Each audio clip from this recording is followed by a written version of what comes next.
passed out. She wakes up to him. Hello and welcome.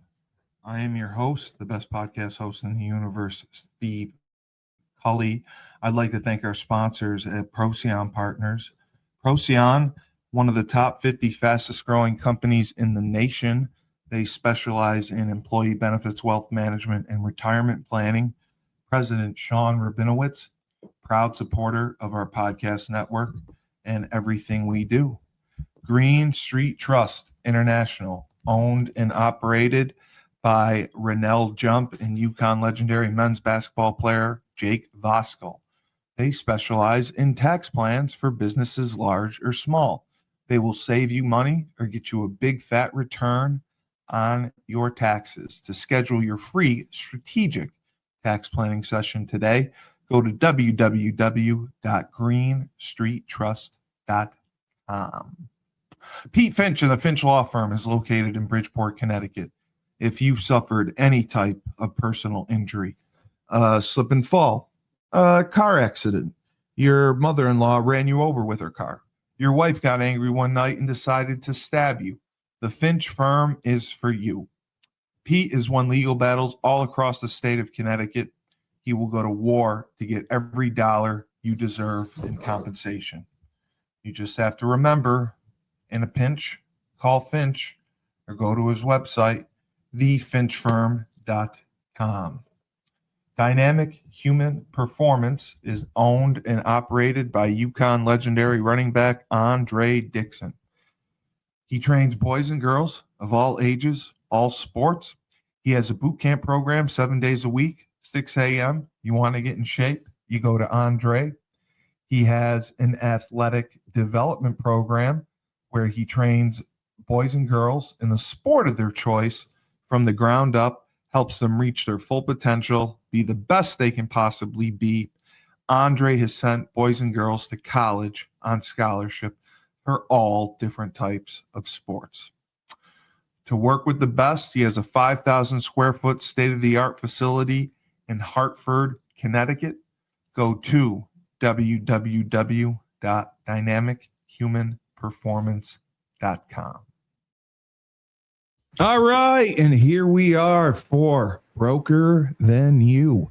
I am your host, the best podcast host in the universe, Steve Cully, and with me, as always, the king of real estate in Erie, Pennsylvania, Laban Marsh, Marsh Realty.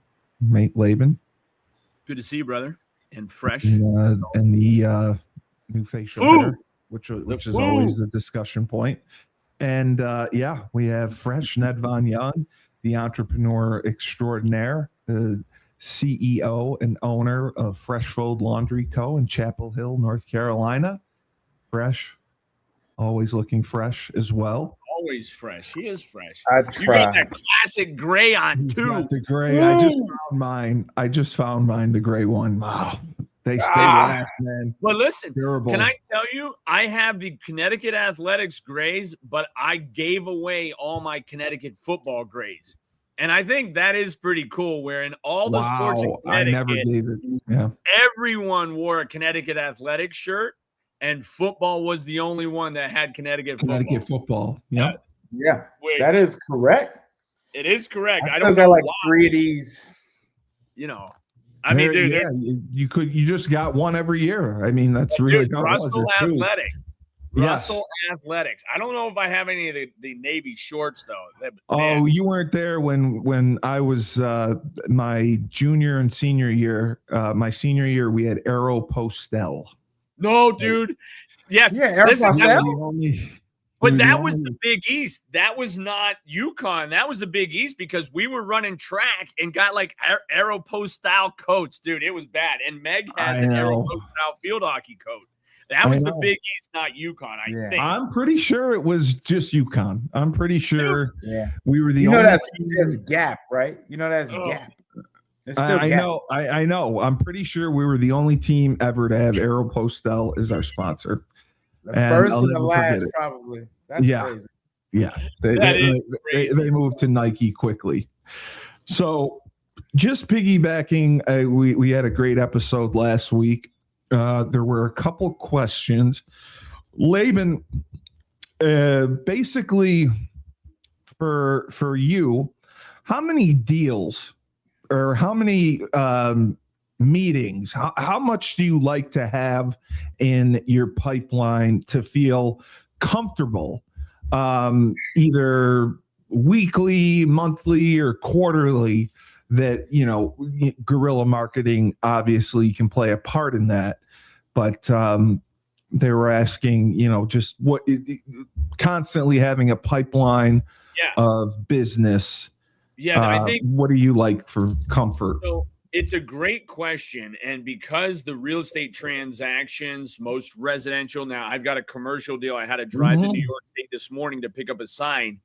Dude, it was a storefront in Mayville that was supposed to close March 4th. March 4th. Like, the seller is in Alabama, infuriated. It just was a terrible transaction. But that said, you always want to have a number of transactions in the pipeline because they tend to be closing. They're long. Yeah, because you have typically, once you put it under contract, it's a 60-day close. This one's taken 120, which even for commercial, that shouldn't be necessary based on the due diligence period. But like, I also text one of my buyers this morning that a house that was supposed to come on the market in March had some things fall apart to where now it's coming back on the market for me to show it to them. So like, you always want to be showing a few homes with some a couple different clients. You'd like to have something under contract that you're dealing with attorneys and inspectors and mortgage brokers. And then you obviously want to have things on the docket to be closing. So I think it's important to have a number of aspects of a transaction within your pipeline, if that makes sense, because what tends to happen is when it rains, it pours. And so you're showing homes, and now 3 or 4 of the buyers that you're working with get under contract. And so you don't necessarily have any other buyers that you're showing homes to right now. So you're working through the transaction, and then 60 days later, you're closing on these 3 or 4, only to realize, hey, I haven't shown a home in 60 days, which means if I show one, they like it, and I get it under contract, I'm waiting another 60 days for payday. So that's why when we talk to new agents, it's important to keep filling that pipeline with new clientele. And the other thing on the other side of that, with any sort of marketing, we had a listing agent, or we had an agent one time send out like 1,000 mailers about wanting to list their home with this agent. And this agent carried 2 or 3 listings at any one time. And so I just said to her, I said, okay, if 10 to 15 of these people reach out to you and want you to list their homes, are you capable and comfortable handling that much business at one time? So you got to go back to Corey Richens again.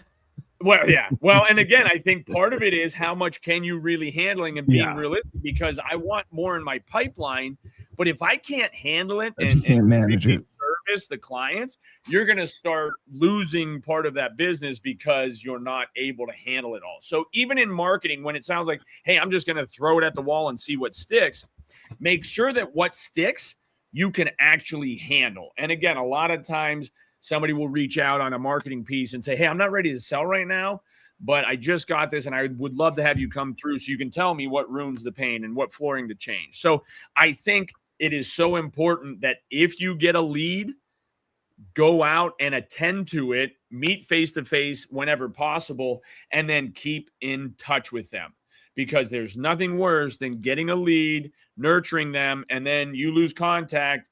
And then the next time you reach out to them, they're like, oh, we bought a house at an open house. And it's like, what? Well, you haven't talked to us in 30 days. We hadn't heard from you. And so I think that's where lead generation is the front end aspect, but nurturing those leads is vital, especially in our market where inventory is low. I mean, the people I reach out to today, I had skipped my mom and brother's birthday party on a Sunday night to show them their first home. Now, my mom and brother, their birthdays in September. Yeah. So I've been showing these folks home September, October, November, December, January, February, March, April. It's now May, and we still haven't found one. Now we've written offers, but we haven't found one that we can close on. So there, in regards to filling your pipeline, and then understanding your clientele. Like there are some that are hot and heavy that need to get under contract. There's others that want to peruse and find the perfect home. You have to be able to get into Eisenhower's matrix and see who's more urgent and who's more important and address it that way, especially when you have a bunch of leads that you need to nurture. Fresh, for you, with guerrilla marketing, when you're looking, I think we mentioned KPI. When you're looking at KPIs, if you did a guerrilla marketing campaign, what is an important aspect of KPI or metric that you look for when judging if a guerrilla marketing campaign was successful? All right. So, right, talking KPIs, either key performance indicator, key profit indicators. Or ROI was the question. Something like for obviously you want conversions, right? So when we're talking about exactly, that's right. You're looking at your, the leads and stuff you're coming in. If it converts, like going from the lead to actually someone spending money, then that's how I'm tracking is if it's working and being profitable. Or even if it's just bringing people in, that's a good indicator too, because then that ties into kind of some of what Laban was mentioning, that you get the leads in there and you get them in the pipeline, but then you don't follow up, right? Because sometimes people are just, they're just kicking tires until they're not. They're kicking tires until they're ready to buy a car, right? So, but if you don't keep in touch with them, you don't know when it's time for them to buy the car, right? You just think, oh, they're just tire kickers. No, they're tire kickers until they're ready to buy. So you have to you want to keep, there's levels to things, right? So first part is just kind of filling the pipeline is a lot of times what you're trying to do with your guerrilla marketing, right? Ideally, you want to get people in there that's going to spend money, but sometimes it's just get them in the pipeline, and then there's stages. You got people in the pipeline, then you got people who are warm, and then you got people who are like hot and ready. They're hot and ready to go. Right. So you have to determine their temperature, if you will. So you have to be a thermostat, right? You can adjust their temperature, if you will.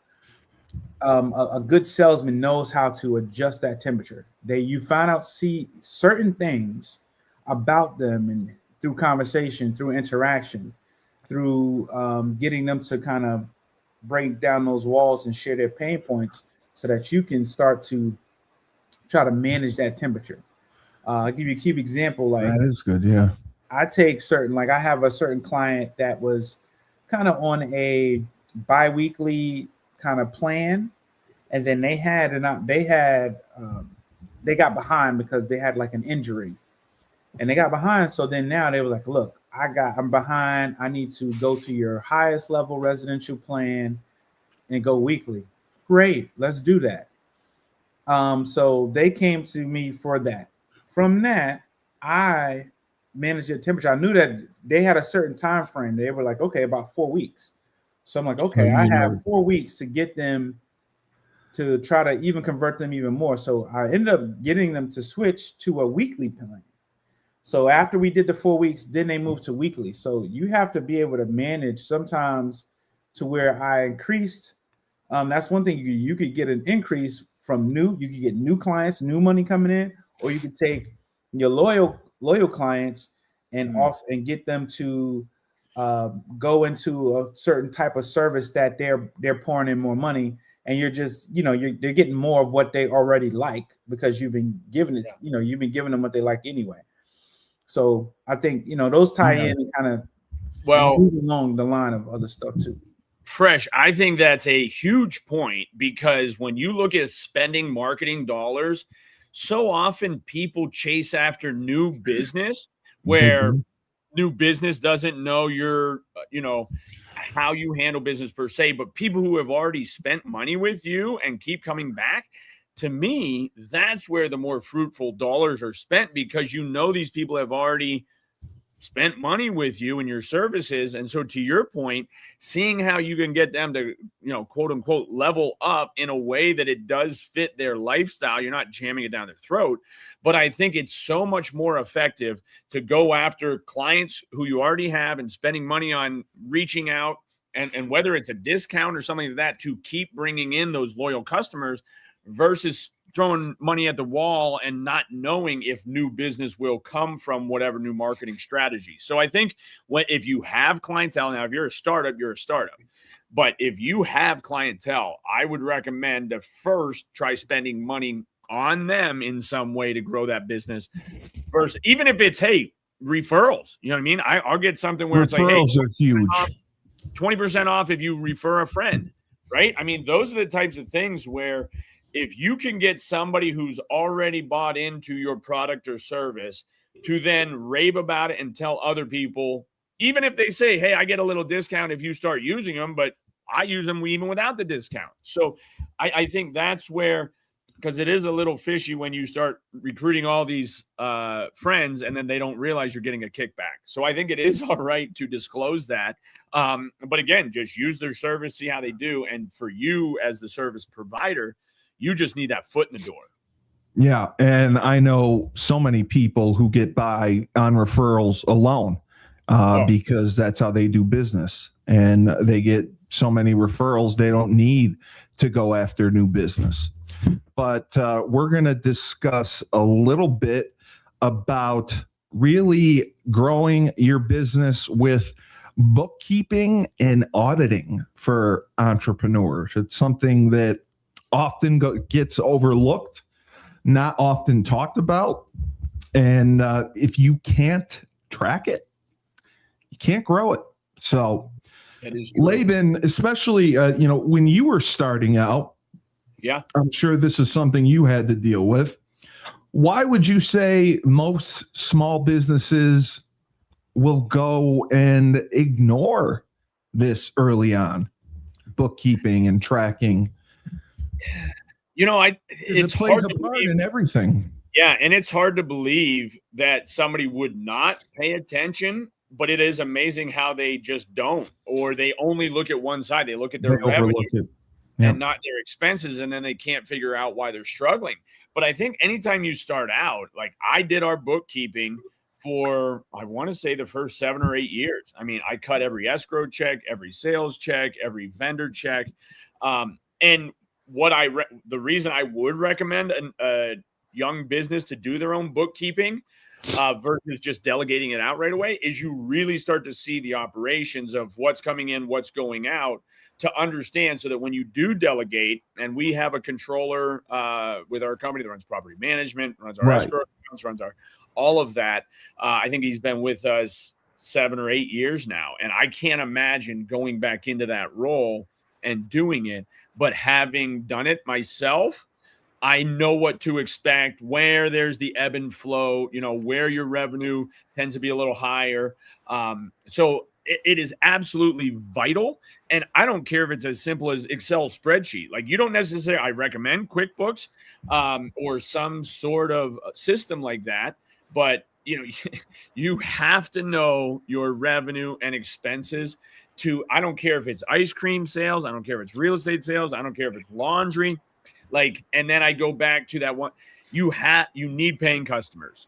You need paying customers to grow any business and to sustain any business.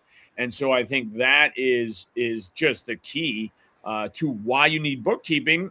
And then, to piggyback on tracking your marketing, if you're spending $10,000 a year on marketing and you don't know what it's bringing in, that's not how you spend marketing dollars. You need to know where it's going, what's come back from it. Is it worth continuing to do that marketing? And then you also have to understand, with any marketing, you can't be one and done. There has to be consistency. There has to be a regular commitment to that for, I would say, at least 6 to 12 months of a marketing campaign. To try to do something once and expect everybody to have seen it is just unrealistic. Fresh, what are your thoughts on that? Because especially you, I mean, with this, I know you've had experience other places, but with this new business with Freshfold.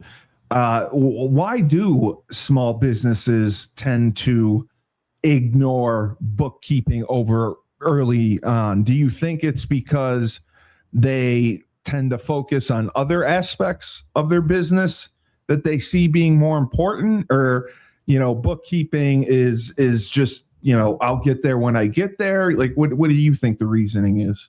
I think it's a combination of things, but I think it boils down to you know what you know and you don't know what you don't know, right? So people know, all right, they know, okay, simple things like, okay, I got some money that came in, right? But people don't know like what they don't know the difference between revenue and profit. No, so you don't they do not. So when you don't know these business terms and how to be familiar with them, it can be it could be something that once you start to understand it, it could be kind of overwhelming for some people. So I think some people could be overwhelmed with having to wear so many hats, right? You're already you're the CEO, CFO, yeah, as well as the janitor, right? Yeah. So you go from top all the way to bottom. Everyone commented you were folding laundry last week during the show. Yeah. So right. You're doing so it it's all. Like if I don't have somebody to do it, then I got to take care of it, right? So when you're in that position, you see people tend to they put it off, or because it's something that's like, hey, I don't really understand it. Not knowing, like as Laban mentioned, you have tools out there like QuickBooks, and you have things that you can look up and Google certain accounting spreadsheets, and I think Google has a certain doc with you like a profit and loss. You can start to plug and play and do some stuff. Yes, they do. Moving around. I mean, it's not necessarily perfect. It's not as advanced as QuickBooks is big, and I would say, that's where you need to, especially as you start pulling in money, at least start to invest in. Look at QuickBooks or any kind of service as if it's a business partner, right? That's my partner, right? QuickBooks is a business partner. It's a service that I subscribe to. It helps me to stay on top of things so that I can avoid one of the things we'll get into a little bit later is auditing, right? Like if you got, so what people should be getting into, we'll talk about it a little bit, but is like, you want to get to a point where you kind of self-audit. You want to kind of audit what you're doing yourself to avoid having to go down, having to get someone else to do it. That's really just kind of pulling back the layers in your business. So I would say, I think it's a combination of people of knowledge, right? So knowledge or lack thereof, people don't really know the importance of it. And people don't maybe not know the different terms of business terms because they're just getting in. They have a lot of entrepreneurs start with an idea. They start with this jovial, this energy to do this thing. And they know that this thing is going to help them make money in the process, but they don't think about not just making money, how to be profitable, right? And just like as the topic says, if you don't track it, you can't grow it, right? And you are trying to grow it. Exactly. Well, I go ahead. Did you want to ask something, Steve? I was just going to ask, when you, as a business owner, both of you guys are, bookkeeping, does that involve necessarily, okay, you sell a house or you get a new customer, you're responsible for taking in the net? Are you responsible also for paying the taxes out of that as well, being that you own the business? Are you responsible for managing all that? Like, because I know people have gotten in trouble for that. Well, and that's a great question, and one that I wanted to follow up on Fresh as far as the profits, because like you get to a certain point in business where you want to be profitable so that the bank continues to support you in things. But when you look at Uncle Sam, you really would rather not be profitable because as a limited liability corporation, I absorb LLC is what they call a pass-through entity, meaning so if Marsh Team Realty, which is our LLC doing business as Marsh & Marsh, if we are profitable by $250 or call it $200,000, the way we have our partnership set up, Levi, my mom, my dad, and I all absorb $50,000 of additional taxable income. Of because course, we're yes. profitable by $200,000, we're 25% owners.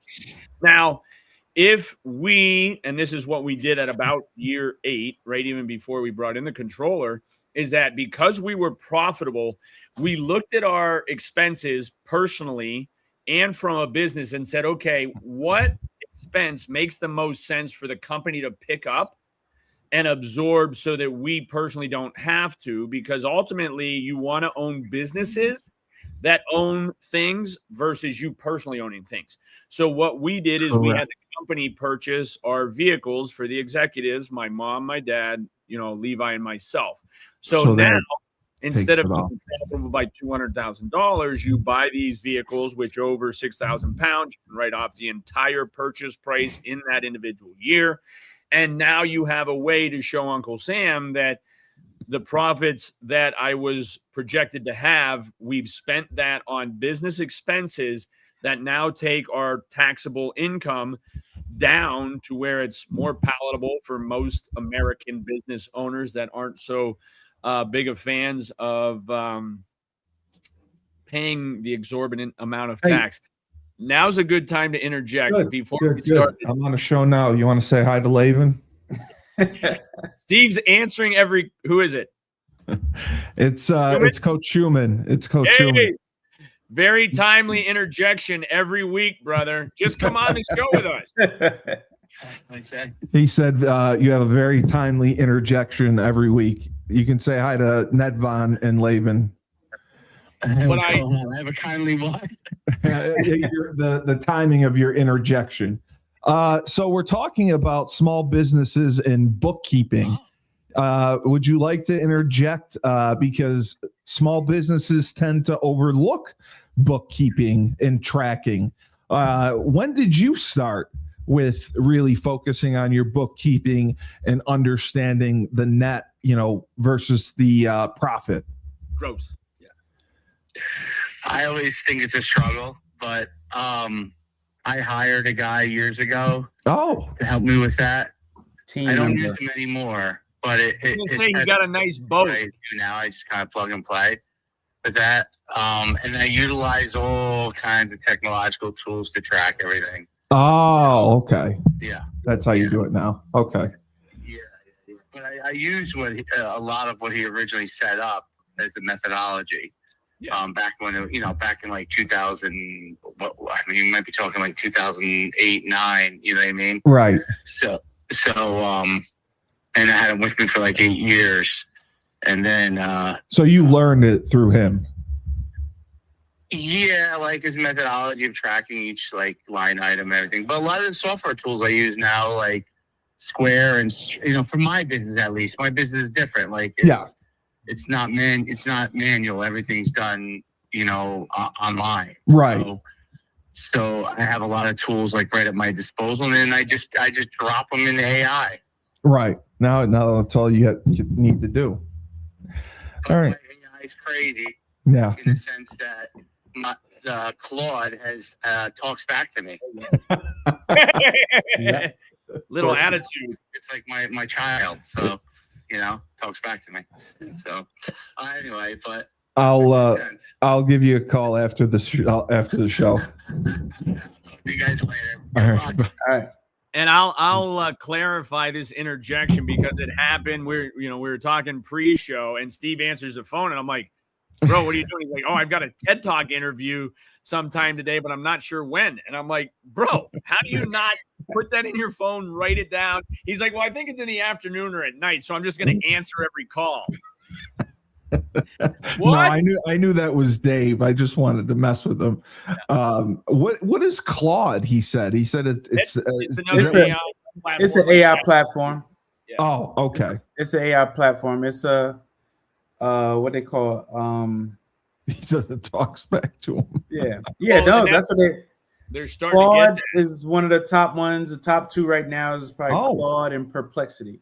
That's what you had said to me. Okay.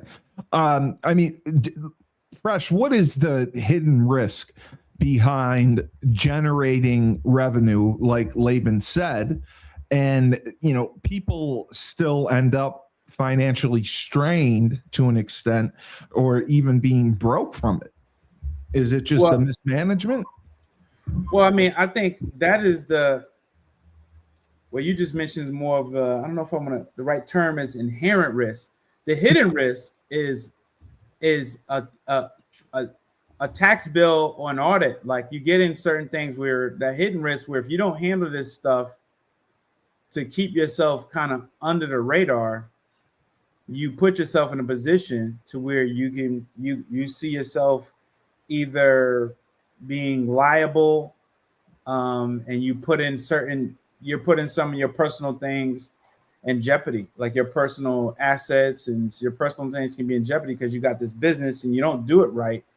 What you're going to do, if you're not bookkeeping, what you're probably going to end up doing as well is you're probably going to commingle. And if you're going to commingle, and whether you're doing it on purpose or not, you open up your personal stuff to the business stuff because you commingled it. So, and then if you don't know, commingling is basically you are mixing up your business and your personal. Oh, right. Your business and your personal finances, dealings together. Yeah.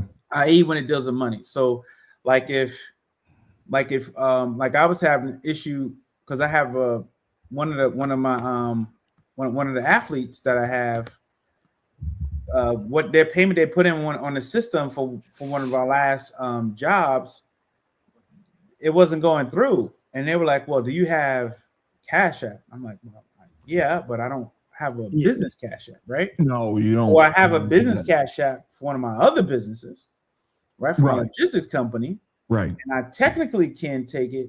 I could just have to make sure that I note it, and I got to move it quickly. So, so you got to make sure because if you use the Cash App for business, that's where it will take the taxes out for you and everything, right? Not for you. You got to do your own taxes. But you can have Cash App is a banking platform. It is, so yes. You can have a business Cash App, right? Yes. It's just that a lot of people don't do it because it's like now you got to pay. They charging you that. They charge a fee or whatever that fee is. Correct. Which is nominal. It's cheaper than I think Square and some of these other platforms. But once you commingle, you open up the door for you to get dinged, and you to get for them to come after your personal stuff. So what I was getting at is with he was saying, do you have this? I'm like, I do, but I'm not. We need to figure this out on the business side because I want to keep it business. I'm not trying to commingle, right? I don't want to mix up anything. And even if you did, like one of the things people have to do, if you happen to you can't consistently use your personal. If something comes into your personal, you need to move it over. Lickety split. Yes. Lickety split. State. This is why you're doing it. It happened. That was the only way to take it in right there, but you don't do it. But if you consistently do it, you open up. That's how you also. You put yourself in a position to pierce your corporate veil if you have like an entity in a place that doesn't disclose. So for me, like most of my stuff is like either Wyoming or Delaware, right? So those are like Delaware's the best place I know. Well, the WWE's in Delaware. I think Nevada's another one. Yeah, Nevada. So most people, I would say, a lot of people would tell you right now that Wyoming is probably the best. Delaware is good. One of the things that's good about Delaware is if you have to deal with like mediation, litigation, they have their own separate. Yes, they do kind of like court mediation for like business. So it's kind of arbitration as well. Yeah, yes. So they have those things in place. But in terms of like tax purposes, not piercing corporate veil and all that stuff, Wyoming is probably the best top right now. Wow. Yeah, Wyoming, but Nevada. I had my first corp was a Nevada corp. I had, my NJY LLC, NJY Enterprises was my first. You can register anywhere in the country your business technically. You technically can, but wherever your home base is, you have to register as like I think it's a foreign entity, like you gotta register as a DBA, as a foreign entity or something like that. Right. So those are the things, they don't require an address. Okay. Laban, with, do you do audits on your business, reviewing your numbers, for accuracy and truth? And then do you do it, would you say monthly, quarterly? Is that something that is, because you have 14 different businesses? So, Not quite. Yeah. No, you have like 5, right? Number of different entities, but 3 or 4 of the entities are just what I call holding entities, where we just own the real estate in them. But Marsh Realty is the sales side. That's the core one. Side. Yeah, that's the core business. Okay.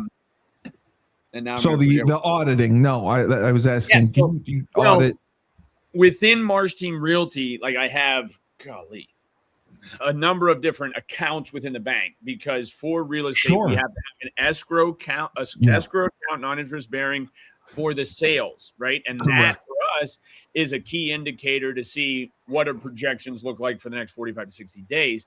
And then because we run property management, I also hold all of these escrow deposits for about 180 doors. So those get audited by the state erroneously. They literally, the state will walk in. The auditors tend to be former FBI, former CIA. These are guys that know kind of what to look for. And thankfully, our controller has things, such a well-oiled machine. It's less than a 5-minute appointment when the state walks in, because boom, he hands you have it all in place for him. Yeah.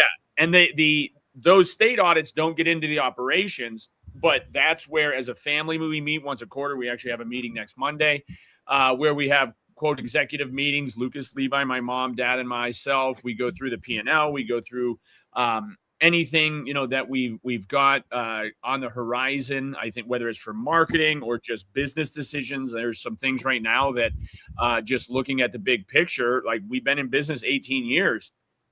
18 years after starting our business, everything looks very different. And so I think that's what's so big.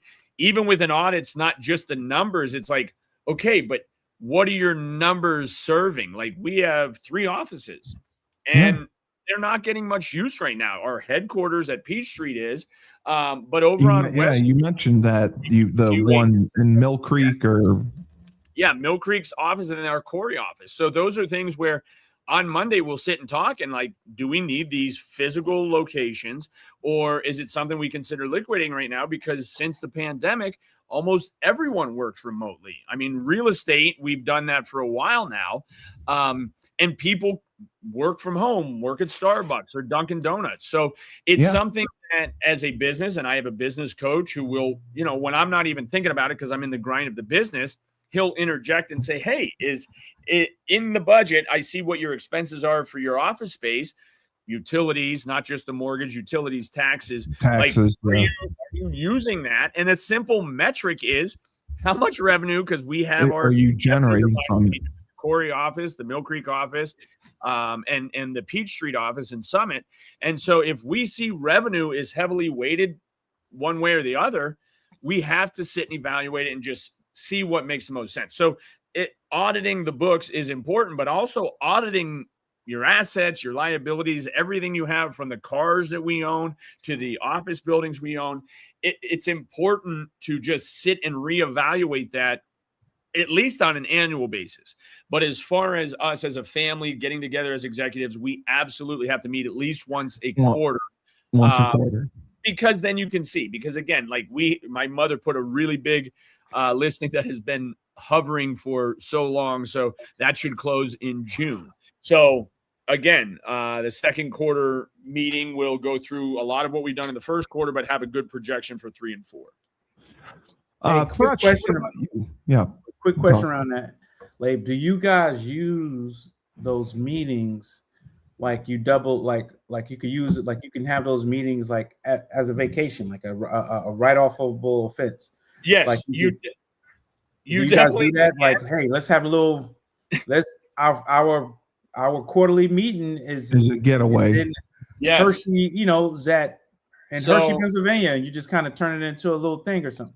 When Lucas had his daughter, Alexis was probably 3. I think Mackenzie was 18 months old, and Landon was like a year. We went to Naples, got a big house, Airbnb, and we all went down and realized, A, we can't all go out of town because somebody has to be here to work.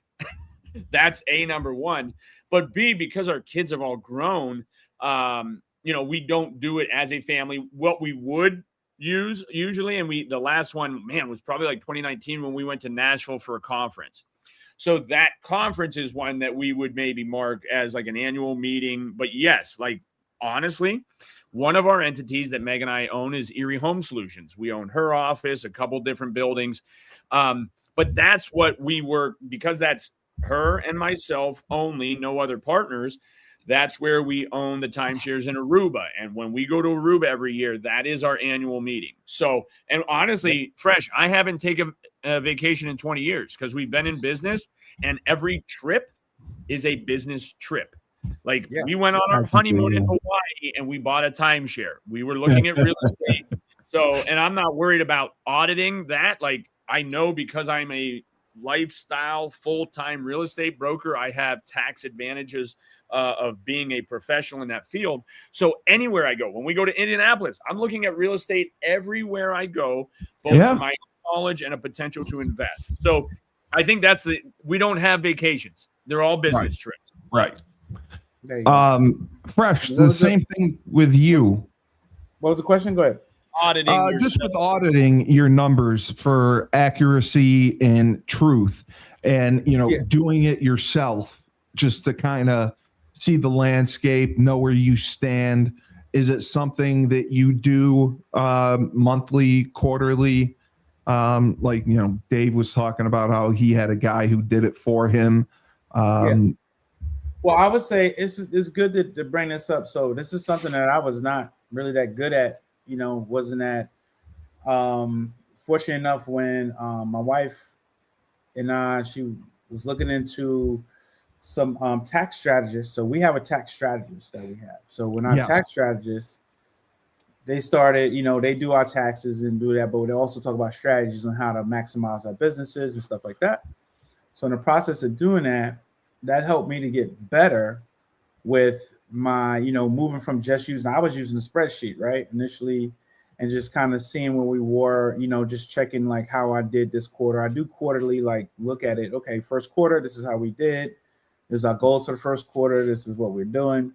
So now having a strategist who's like, we have our, we meet however often we need to meet, and we kind of go through it. Actually had a meeting yesterday. Is that like what Renell does with tax planning? Is that like a tax strategist, or is that? I don't know. See, I don't know. I think it could be. If they try to do other things, I think he could be doing that as well. If he just, because you have people who are kind of like accountants or not even, or just tax preparers. Yeah, he's not who can advise from a business standpoint. Yes. On what to do, not just with your taxes, but what to do with your business. Like our strategist talks more about, how to maximize like revenue, certain strategies, like how to put certain things together. Like, so yesterday we had a meeting yesterday and we're just kind of going through my bookkeeping on a bookkeeping side and where we were, how we've been doing the first quarter. And then from there, I was like, okay, well, what are our goals for the next 6 months or the next 2 quarters where we want to be? And then how to achieve those. How do we get there? Yeah. So we kind of briefly talked about kind of where we stand from residential. So my business handles residential, commercial, right, and then contracting, right? So we have residential, we have some commercial clients, but where we're lacking, which is from the beginning and part of the goal, is to securing some contracts. Right, so right. 2 weeks ago, I did have a RFQ that was from the Durham VA. They wanted a quote. They just wanted to kind of, but they really would just kind of want to know what our capabilities were. Right. And I have a a dry cleaning partner who I work with who does a bunch of different. He has a ton of military bases in Virginia and Maryland. Yeah. And so it allows me to have to kind of, outside of what my capability is, we can combine capabilities, which helps us look really good. So I'm hoping to, in the near future, whenever whatever the proposal comes out, I'll vie for that proposal and some other local proposals that I'm trying to get. There's stuff that pop up. So the goal is to try to get some of these local and state some of these state contracts, and that will just change the game, because those contracts are, they're like 1 year renewable, but they usually try to get the same person to do it for 4 or 5 years. So if I get 2 contracts this year, that just changes everything. 2 contracts will just change. Yeah, that change. They're game changers. Yeah, 100%. So those are kind of where you are. So for me, doing the auditing and looking at stuff, you do that, and it's good to have team members. So our tax strategists make sure helps me to stay even more on top of it. Like I was okay, not the greatest with it, but then you were doing have everything. A team member help better. Yeah. All right. Well, and if I hold on, we'll be right back. Down south, we have Julius Williams, Jordan Harris, and the rest of the team of the Trench Mob. They train offensive and defensive linemen. They compete in 5v5 tournaments and college showcase camps all across the country. They have sent kids to schools like Florida, Florida State, Miami, Clemson, Tennessee, Georgia, Alabama, just to name a few. They have sent the highest percentage of kids who work with them to Division I schools on scholarship. To work with the best, go to trenchmobfootball.com. Nedvonne Young runs the Fresh Fold Laundry Company in Chapel Hill, North Carolina, a high-end laundry service. You book online, put your laundry out in a clear plastic bag. They pick it up, wash, dry, and fold it for you in 48 hours. They also offer an expedited service if you need that as well. They have an online subscription model, weekly or bi-weekly, where you can get your laundry done that way. They offer deals for college students. So if you want your laundry done, you can do it in your own dorm. They have a pickup and now a delivery service. So you can have your laundry done without leaving the comfort of your own home or dorm room.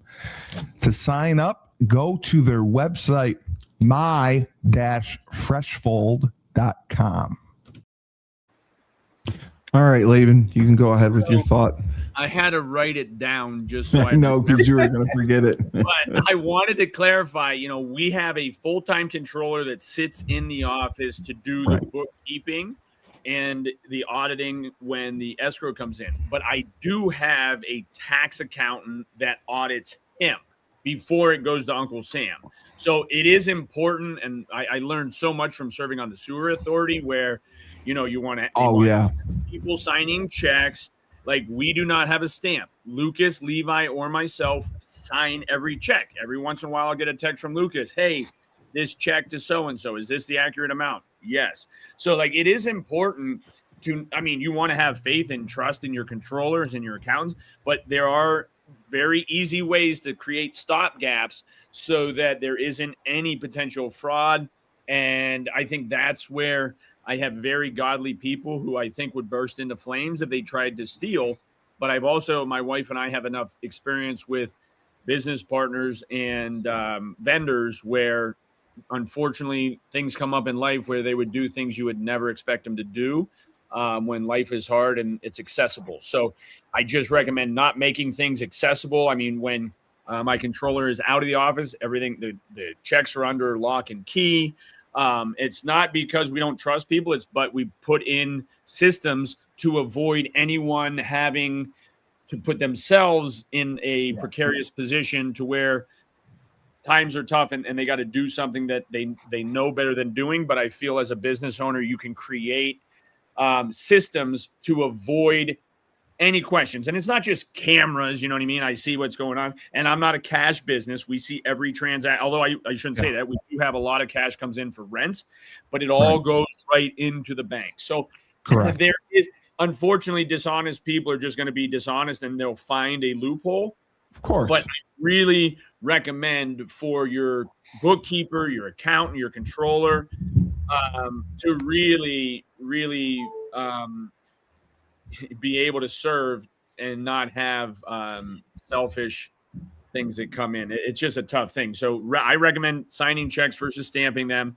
And then if you have a controller or a bookkeeper, have a third party come in just to make sure that the things are being done right. And it's not because we don't trust people. It's just because it's better to have a system, and a way that people are going to have honesty and integrity. Fresh, a question just came in for you. What's one brand move? Because you were talking about the VA, you were talking about having the dry cleaning partner. What would you say is one brand move that helped you or made you stand out from other businesses? For what you're doing. From a branding standpoint, I think for one, you need to be strategic about your brand. Like I actually have a brand guide, goes down to the colors and the fonts. Yeah. And so I think one of the biggest, I think that was probably the biggest thing, actually being strategic about it and having a brand guide. So having a brand guide so that we know that and being consistent. So I don't just slap up, just put regular font, fresh fold. It's like you're gonna see once you have a brand and you see it, like this is not by mistake. My background is there every time. So it's like you get familiar. Yeah. After a while, people are like, oh, they notice it. They know what that is. Just like how absolutely, you notice the C on Laban's hat. That's the Connecticut baseball. The Nike swoosh. You get familiar with it.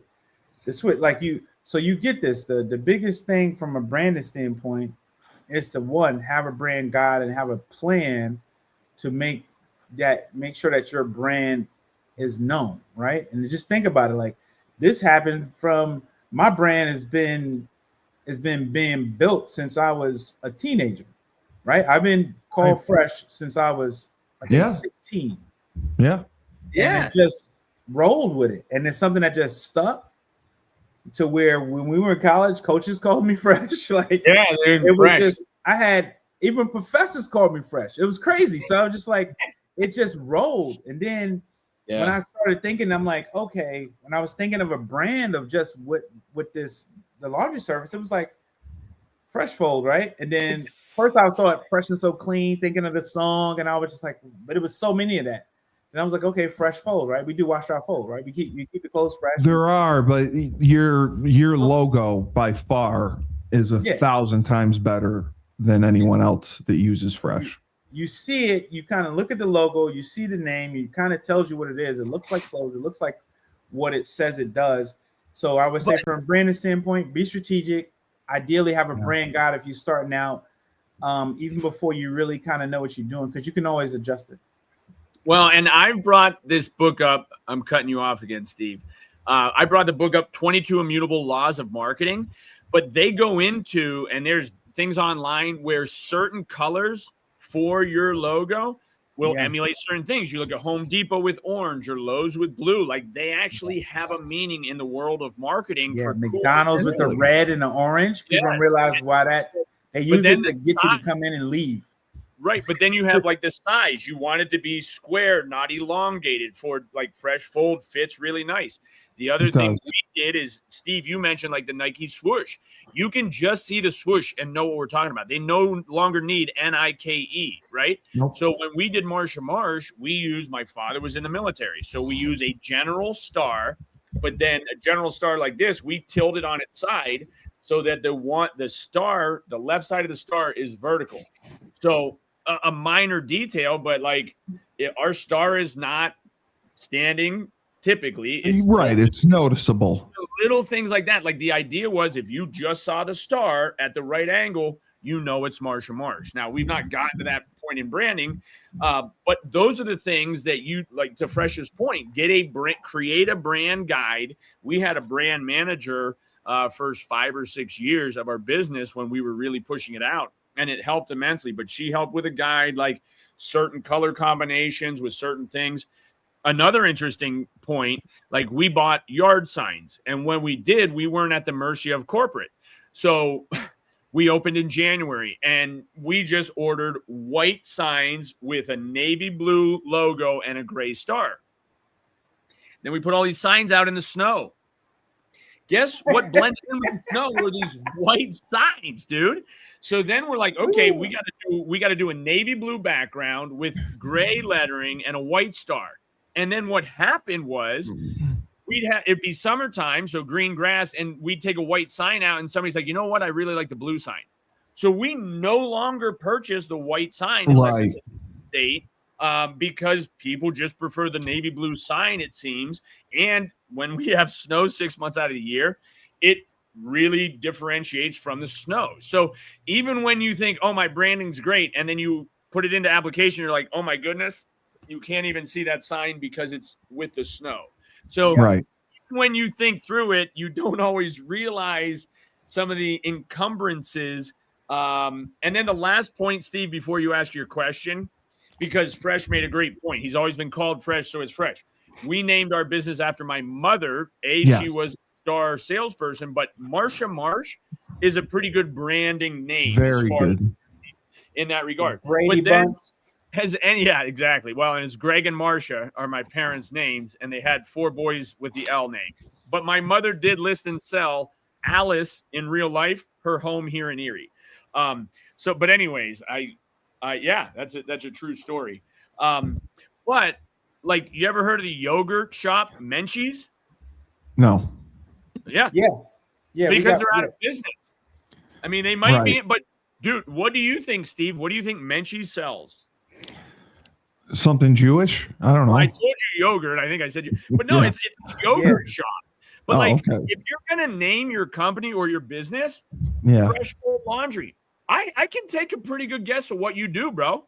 But you name it something that is so And then the last point, I think I said the last point I made, but like my buddy that plowed, my pole vaulter, Nick Hodis, he had NH Power Washing and NH Services. Well, it's going to be hard to sell NH Services unless you find somebody with the initials NH. So what he did, he spun. I'd like to take the recommendation I gave to him, and he ran with Summit Outdoor Services. He services the Summit area. The acronym Summit Outdoor Services is SOS, which is help. I need help. So he went and ran with Summit Outdoor Services. That's a great branding idea. And now, if in 2 years he built a book of business and somebody wanted to sell or buy Summit Outdoor Services, it's a lot more saleable than it was NH Power Washing. You know what I mean? Like, absolutely. So make your business name make sense and then make it saleable. We're gonna get into that next. I just have to mention our new sponsor, Crystal Springs Golf and Event Center, a picturesque 9-hole golf course with rolling hills. They also have a spa, which is indoors. It's a great place to play golf and relax with friends in a beautiful country setting. And they were voted the best golf course in Oneida County. They are owned by the Sneesick family. Mr. Sneesick, Tom Sneesick, was my English teacher. They have a great event space and a wonderful driving range, a fun atmosphere, and excellent bar and lounge you can hang out at afterwards. So thank you, Crystal Springs. And another, I have a question. Yeah. 9 greens, but do they have 18 tee boxes? Like, do they have a front and back where you would play? No, it's only 9 holes. Yeah, that could be a business recommendation. Don't know the business. How do you do that? We have a Corey Country Club is a 9. It's a 9 green course, and I say 9. Oh, I see what you're saying. What they do do is they offset tee boxes. So if you play the front, you're going to play a different yardage than when you play the back because they offset the tee boxes the same green. So like you can go around and play 18 holes. Still going the same direction. You just come back around. The second lap around, it's a little different. It's just you take a different tee box. So as long as you have the land, you know what I mean? It's like maybe you set the one, tee box 1 is on the right boundary side of the course, 250 yards out, but then you have 280 back left where maybe you have a bunker you have to deal with versus. So it's just a business way to, if again, somebody can just run 2 laps on the track. But if you had a different tee box, it's a very good way to justify an 18-hole course that has 9 greens. I feel like I will actually ask him about that. That's a great idea. He might already have it, and we just don't know. He doesn't. I don't believe he does. Okay. I would love it if he creates 9 more tee boxes and grows his revenue or something. He could. He's put a lot of money into the course. It was a family golf course. It's one of the oldest in the area. It was 1961. It was owned by his parents. Okay. His mother just passed. He took it over. Super erroneous. Is it on the way to the Adirondack Mountains from Rome? Yeah. Because like 20 years ago, I was driving up to visit Meg, and I found a 9-hole golf course that I literally just stopped at, played 9 holes, and then got back on the road. Yeah. But it was probably right there. It's right off the exit. It's right off the. It's right. You know how I told you the story about Sean Rabinowitz coming to the fundraiser, and I gave him the wrong exit number to get off of. Yeah, I do remember you telling that. If he got off that exit, it's the Westmoreland exit that takes you to New Hartford, to Utica. The golf course would be right there. It would be right on the road on the way to that exit. Yes, that would be wild. I'm gonna by Rome. Yes. Okay. It's right there. I'm gonna look it up and it's on the road. Yes, it's on the road. Yes, if you were going to the Adirondacks, you would get off that. You could get off that exit and go, and then get on the road to go to the Adirondacks. I may have actually played that course 20 years ago. That's great. Sound like you did. Well, what was the question? What's up, Steve? I was going to ask you about the red flags to watch for. You not knowing your monthly expenses, always feeling broke despite making sales, avoiding looking at your bank account, and then having no receipts for tracking. I mean, what are red flags to look for when, looking at your bookkeeping and keeping track of everything? So the red flags from just to say, I'm going to go from a business owner perspective. Red flag is one of the biggest ones is just to is kind of like it's self-sabotage. Yeah. It starts with, I'll do it later. Right? So that's a red flag. If you find yourself in that position to be like, I'll do it later. Later becomes, I'll do it tomorrow, right? We already know that. Tomorrow becomes tomorrow, then it becomes a month away, then it just keeps going. And then before you know it, you're in a position to where that's what Rob Hill says. What'd you say? Rob, my man Rob Hill, he says, if you just put it off till tomorrow, all you have, brother, is just a whole bunch of yesterdays. Or if you're like my mother-in-law, and I can't believe I'm saying this live, but procrastination is like masturbation. You're only screwing yourself. You really are to a point. Listen, it's a line dropping bars. Wow. Okay. It is. Well, listen, it is so true. And so many people. Yeah, that's Donna. Yeah. So I would say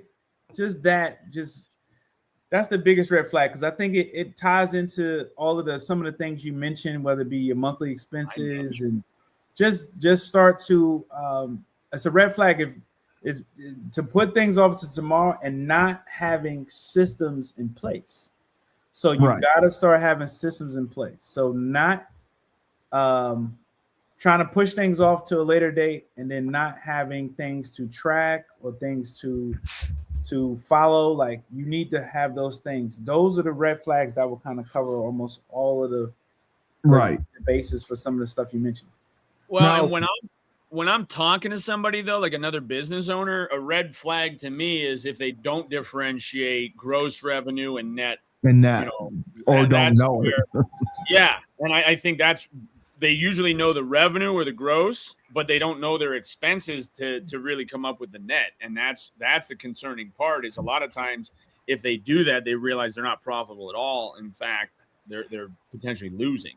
Right. So you gotta pay attention to some of those variables.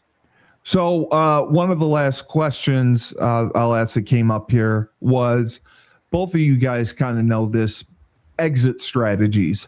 When you get to a point in your business where you feel you've maximized the revenue, you've grown it as much as you can, is it a situation where you look to sell and get out and possibly do something else? Do you stay with it and continue as long as it's profitable? Or, because a lot of entrepreneurs have the strategy of create, grow, make it successful, exit, and move on.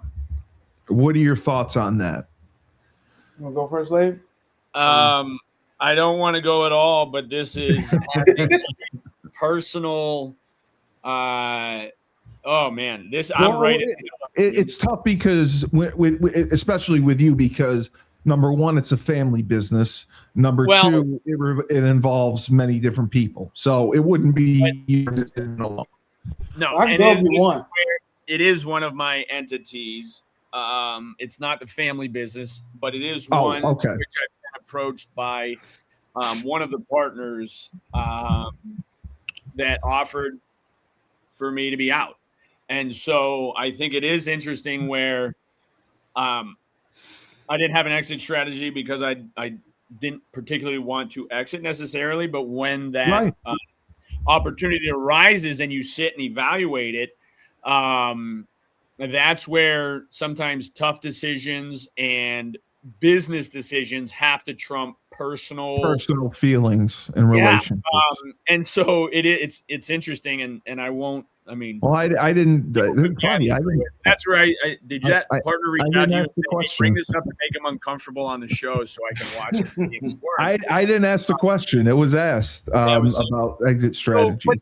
But to directly answer the question, and Fresh and I have talked about this before. I mean, I think when you start a business, there should be some form of exit strategy or some understanding. Right. And so what my family business is in the process of is succession planning for my parents to retire out of the business, bring Lucas in, Levi and Lucas will run forward with it. But for the other business, it's one where the partners, it's not a dynamic partnership necessarily, but it's one that has grown. Is that the rental property? No, this is another company. Okay. You can keep guessing. It is one where, again, because it's an ancillary business to my core business, right? I need that, but I'm at a point, the business is 10 years old and things have changed. And so it's something where it's worth considering all options when exits become available. That doesn't mean you have to. For you to run? Is it more of a nuisance for you to run? Or no. Okay. We'll talk about it more as it flushes itself out. But it's just something where I think the timing of life has all of us. We're all at different stages of our life. I'm kind of a middle-aged individual. With your kids, yep. Some of the partners are a little older with grown kids. Another partner, no kids. So there's just dynamics that it's good. It's all good. It's just different and unexpected for me.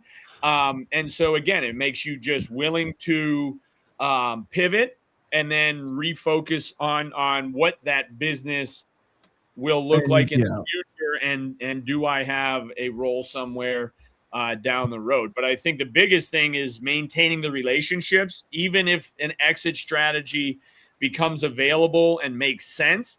The most important thing from my perspective is to not burn bridges, and understanding where partners are coming from, why they're making requests or doing things that they're doing. And again, it's all good. So I think that's where, if you focus on that, and they say all good things must come to an end. So it is something that the other partners do know about. They do know that an offer was put on the table. Oh yeah. No, it's you, and that's where the communication has always been you're transparent. Yeah, very transparent, but still, transparency doesn't create easier decisions. Well, I think it is a decision where everyone would have to be on the same page. Yes, and because that is part of 10 years ago when we created the operating agreement, it expressed all of these things. And that's why in creating your operating agreement for your business, you have to look at the exit strategy, because we understand how this is going to kind of flush itself out based on the operating agreement. And that's not to say we can't make changes as long as all parties agree. But if you didn't have an operating agreement and now somebody wants to do something different that wasn't initially talked about, it will create not only a lot of tension, but now you're going to bring in it's going to create conflict. He said, she said, and if there's nothing in writing, which that's what jammed my wife up in her first venture where the woman stole $150,000. And the attorneys are like, well, you guys are like a married couple, you're business partners. So if she spent the money in a way that you didn't feel was right, it was your job to. She can't do that. Yes, it was your job to address. That's where the operating agreement is a document. When you talk about auditing or running your numbers with how it's supposed to operate, your operating agreement should lay out the roles and obligations, the contractual obligations. Yes. So, that question came out of nowhere, but it hit me square in the eyeballs. So I don't know I but you do need Fresh had been talking about it because he's, worked with properties and he's worked with businesses and he has bought and sold. So that's why I think it was brought up, talking about exit strategies. And when you get to that point in a business where it's profitable, and you've taken it as far as you've taken it, you may want to take that revenue and go do something else, or you may want to take that revenue and retire, according to this person. But that's why. What are your thoughts, Fresh? Okay. I would say the way I would look at you should look at all businesses is that you want to make it desirable. It's like anything. Exactly. Right? It should be an asset that someone desires to have it, at least would love to purchase it. Doesn't mean, as Laban mentioned, you don't necessarily have to, but it's at the very least good to be desired, right? It's good to have that somebody wants it, that they have a value, that they think it's worth, has some value to it. That is a big part of something, of things like that, especially from and when you started, an exit strategy is something when you should have from the jump. You should have the idea that it's something would sell. But I would say for me, as it pertains to businesses, I have a little different take. I definitely have an exit strategy on how I would want to look at things or how things should end. You always want things to end on a certain way. But the way I look at businesses now, and as I grow and develop, ideally, I want to grow my business, whatever it is, grow it to a point to where that business owns tangible assets. Right. Tangible assets that it can use as leverage to